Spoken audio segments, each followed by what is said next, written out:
Jauh sebelum dunia mengenal nama mereka lewat berita tentang penganiayaan, penyelidikan genosida, dan pengungsian, Rohingya pernah hidup di pesisir Arakan, tanah kelahiran kerajaan dan jalur kafilah dagang.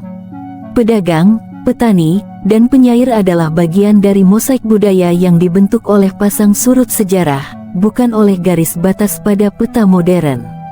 Akar sejarah mereka dapat ditelusuri hingga para pelaut Arab, prajurit Mughal, dan para pendatang dari Teluk Benggala selama berabad-abad.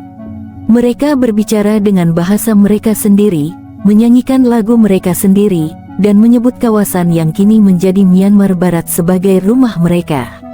Namun bagi Rohingya, rumah jarang berarti tempat yang aman. Sejak penaklukan Arakan oleh Burma lebih dari 2 abad lalu, mereka berulang kali ditolak kewarganegaraan, dilucuti hak-haknya, dan dicap sebagai orang asing di tanah yang mereka warisi dari leluhur.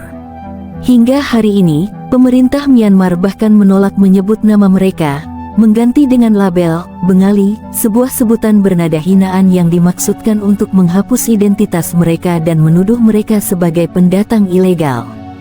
Padahal Rohingya, sebagian besar beragama Islam, bersikeras bahwa mereka memang bagian dari negeri itu, dan selalu begitu sejak dulu.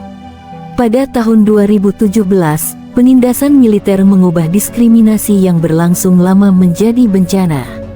Desa-desa dibakar, perempuan diperkosa, anak-anak dibunuh. Ratusan ribu orang melarikan diri ke Bangladesh, membawa apa saja yang bisa diselamatkan, bersama dengan trauma dan ketidakpastian. PBB menyebutnya sebagai kasus nyata pembersihan etnis.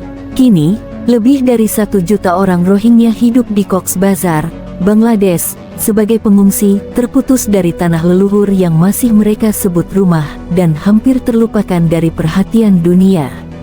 Namun, Rohingya bukan hanya sekadar penyintas kekejaman. Mereka adalah penjaga ingatan, dan di pengasingan, suara mereka hidup melalui lukisan, fotografi, dan musik. Di kamp pengungsi terbesar di dunia, seniman-seniman Rohingya mempertahankan apa yang coba dihapus oleh peluru, kisah rakyat, warisan, dan budaya mereka. Dengan setiap goresan, setiap kata, setiap bingkai, mereka bersuara, kami masih ada. Dalam edisi Talk to Al Jazeera kali ini, kita bertemu para pengungsi Rohingya yang melakukan segala cara untuk merayakan budaya, melestarikan warisan, dan mendokumentasikan perjuangan mereka. Lewat seni, mereka berusaha memperkuat suara salah satu komunitas paling rentan di dunia.